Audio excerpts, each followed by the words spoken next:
नमस्कार. Welcome to my channel doctor Sayali's Ayurveda. आज आपण बोलणार आहोत healthy pregnancy and progeny part 2 ही पद्धत. मी डॉक्टर सायली शिंत्रे फाटक आपलं स्वागत करते. आपण मागच्या भागामध्ये काय पाहिलं होतं? तर गर्भाची वाढ कशी होते, त्यानंतर त्या वाढीचा गर्भिणीच्या शरीरावर कसा परिणाम होतो हे आपण बघितलं. आता आपण या अवस्थेची, गर्भिणी अवस्थेची आणि गर्भाची आयुर्वेदानुसार काळजी कशी घ्यायची ते बघणार आहोत. How to take care of pregnant woman with Ayurveda. तर सर्वप्रथम सगळ्यात महत्त्वाचा घटक म्हणजे आहार.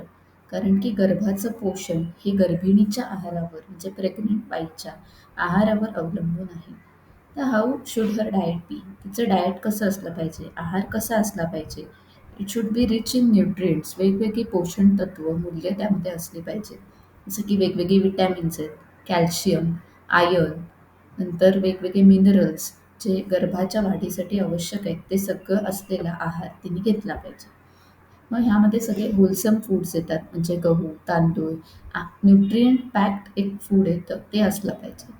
मग दुधाचा वापर, गर्भिणीच्या आहारात दुधाचा वापर, तुपाचा वापर आणि लोण्याचा वापर हा मुक्त असताना केला पाहिजे. पण तसं करताना ओबेसिटी वाढणार नाही याची काळजी घेतली पाहिजे. त्यामुळे एक आहार तुमचा डिझाईन करून घेतला पाहिजे वैद्यांच्या सल्ल्याने. वेगवेगळ्या फ्रेश भाज्यांचा त्याच्यात वापर असला पाहिजे, फ्रुट्सचा वापर असला पाहिजे आणि गर्भिणीला नेहमी फ्रेश फूड दिलं पाहिजे.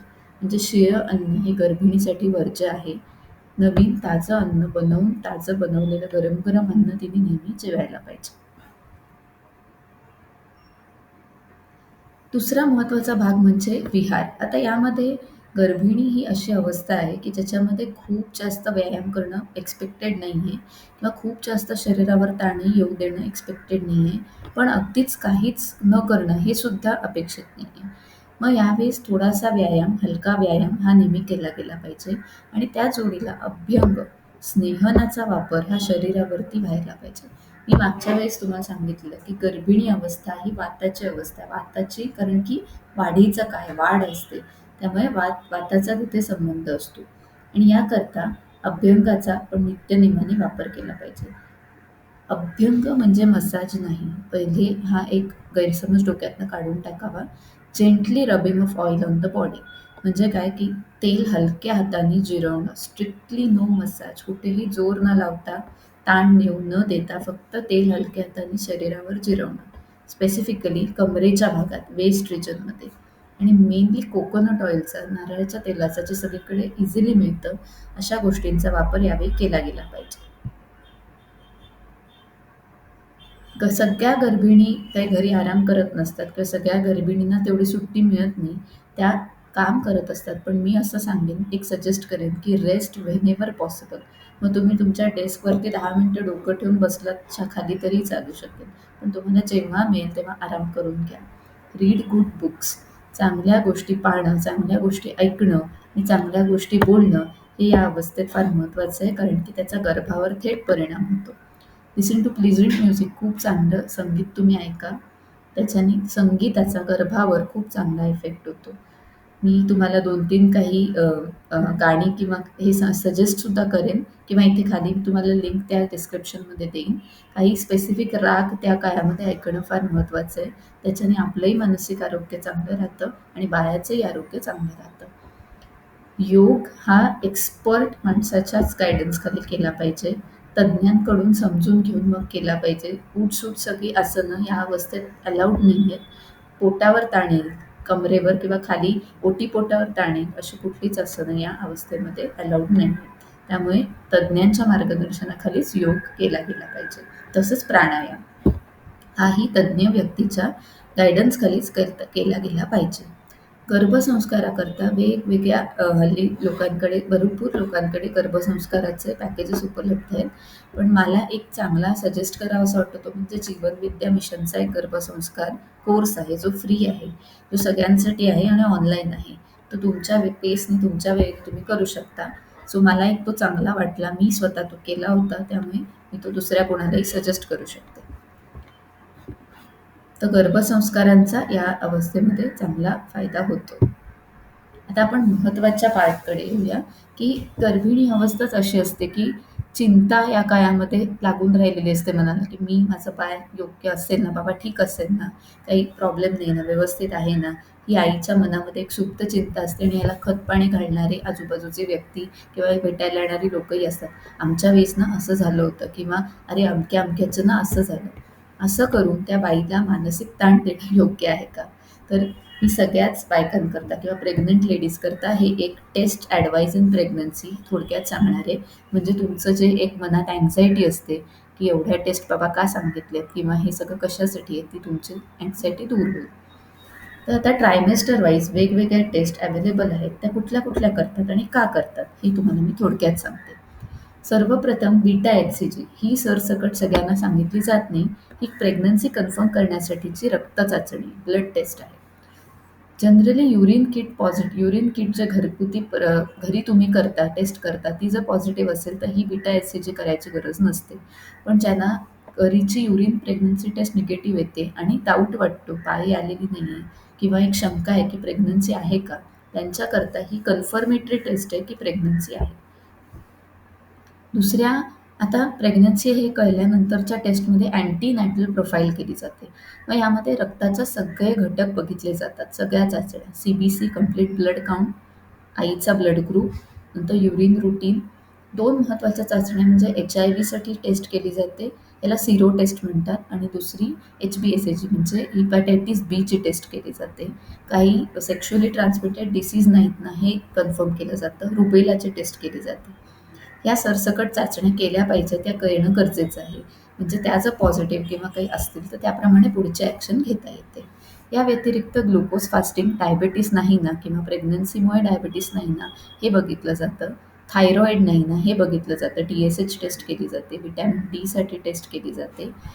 ही सरसकट सगळ्यांना करायची गरज नाही. शक्यता वाटली तर व्हिटॅमिन डीची टेस्ट सांगतात. या व्यतिरिक्त अर्ली प्रेग्नन्सीचा एक स्कॅन केला जातो, सोनोग्राफी केली जाते, यूएसजी स्कॅन त्याला म्हणतात. यामध्ये प्रेग्नन्सी कन्फर्म होते. आता सेकंड ट्रायमेस्टर दुसऱ्या 3 मासामध्ये जे टेस्ट करतो त्याबद्दल सांगते. तर ग्लुकोज टॉलरन्स टेस्ट ही सरसकट सगळ्यांना सांगतात आणि ती प्रेग्नन्सी इंड्यूस्ड डायबिटीस नाही ना, म्हणजे प्रेग्नन्सीमध्ये निर्माण होणारी डायबिटीस ही एक अवस्था असते. प्रेग्नन्सी इंड्यूस्ड डायबिटीस नाही ना, हे बघण्यासाठी ही चाचणी केली जाते. कारण की त्या गोष्टीचा गर्भावर थेट परिणाम होतो आणि तसं असेल तर मग त्यांना औषधोपचार आपल्याला सुरू करायला लागतात. दुसरी एक टेस्ट सांगतात ती म्हणजे युरिन टेस्ट. प्री इक्लॅम्पशिया ही एक मेडिकल कंडिशन आहे. ती रूल आउट करण्यासाठी ती टेस्ट सांगितली जाते. त्यामध्ये युरिनमध्ये प्रोटीन प्रेझेंट आहेत की नाही हे पाहिलं जातं. खालच्या ज्या 4 टेस्ट दिलेत, 3 टेस्ट दिलेत, या सरसकट सगळ्यांना नसतात. तर पहिल्या टेस्टमध्ये मागच्या ह्याच्यामध्ये मी जे सांगितलं, की डबल मार्कर टेस्ट ती पहिल्या स्लाईडमध्ये सांगायची राहिली. डबल मार्कर टेस्ट आणि एन-टी स्कॅन हे पहिल्या ह्याच्यात सांगतात. तर त्या स्कॅनमधून जेनेटिक काही अबनॉर्मॅलिटीज नाहीत ना, हे रूल आउट केलं जातं, बघितलं जातं. जर तिथे ती टेस्ट पॉझिटिव्ह आली, तर मग पुढे जाऊन गर्भामध्ये काही जेनेटिक म्हणजे काय म्हणू शकतो आपण जन जे जनुकीय काही आजार नाहीत ना, हे पाहिलं जातं आणि असं असेल तर कन्फर्म करण्यासाठी परत सेकंड ट्रायमेस्टरमध्ये या खालच्या 3 टेस्ट केल्या जातात. ट्रिपल मार्कर, एन-आय-पी-टी आणि सी-व्ही-एस. पण या सरसकट सगळ्यांना सांगत नाहीत आणि या टेस्टसुद्धा 100% ॲक्युरेट नाही आहेत. ही एक शक्यता वर्तवलेली असते, की हे असं असू शकतं आणि म्हणून ह्या टेस्ट केल्या जातात बघण्याकरता. जर काही असं आढळलं तर मग काही मेजर्स घेऊ शकतो किंवा घेता येतात. याशिवाय जो महत्त्वाचा एक स्कॅन आहे तो USG लेव्हल 2 स्कॅन ह्याच्यात केला जातो आणि ह्याला ॲनोमॅली स्कॅन म्हणतात. म्हणजे यामध्ये गर्भाचे अवयव आपल्याला पाहता येतात आणि त्या अवयवांमध्ये काही डिफेक्ट्स नाहीत ना किंवा ते नॉर्मल आहेत ना, हे या स्कॅनमधून कळतं. म्हणून हा सेकंड लेव्हलचा स्कॅन आहे. आता तिसऱ्या मासाबद्दल बघूया. तर 3rd महिन्यामध्ये जर आधी कधी केली नसेल तर HIV स्क्रीनिंग करतात. ग्रुप बी स्ट्रेप्टोकोकस, आयर्न प्रोफाईल. आता आयर्न प्रोफाईल करणं खूप गरजेचं आहे कारण की ॲनेमिया ह्याच्यामध्ये डिटेक्ट होतो.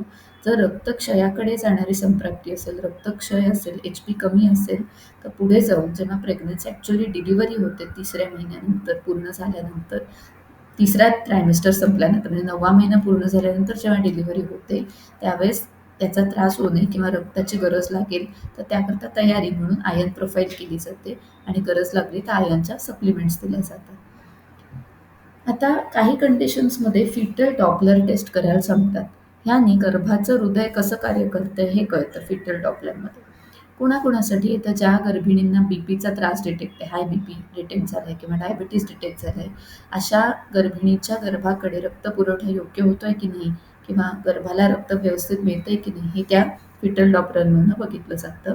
आणि या व्यतिरिक्त जर ग्रोथ रिटार्डेशन आढळते, IUGR एक मेडिकल टर्म आहे, इंट्रायुटेराइन ग्रोथ रिटार्डेशन. या रिटार्डेड ग्रोथमध्ये म्हणजे IUGR जर आधी डिटेक्ट झाला असेल कधी तर मग त्याकरता फिटल डॉपलर सांगतात.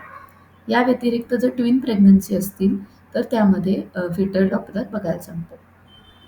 आणि तिसऱ्या महिन्याच्या शेवटी लेट स्कॅन 32 आठवड्यामध्ये वगैरे तो करतात. 28 आठवड्याच्या पुढे 32 आठवड्यापर्यंत वगैरे केला जातो. त्याला लेट अल्ट्रासाऊंड म्हणतात शेवटचा. आणि त्यामध्ये फिटल पोझिशन आणि प्लासेंटल पोझिशन डिटेक्ट करतात. म्हणजे डिलिव्हरी कोणत्या पद्धतीने होईल, नॉर्मल होईल का सिझेरियन सेक्शन करावं लागेल हे त्या वरनं साधारण ठरवता येतं स्कॅनवरनं. तर यामध्ये फिटल पोझिशनची खाली असते, नेहमी डोकं खाली असतं आणि पाय वरती, अशा पोझिशनमध्ये तो आलाय का गर्भ हे बघितलं जातं.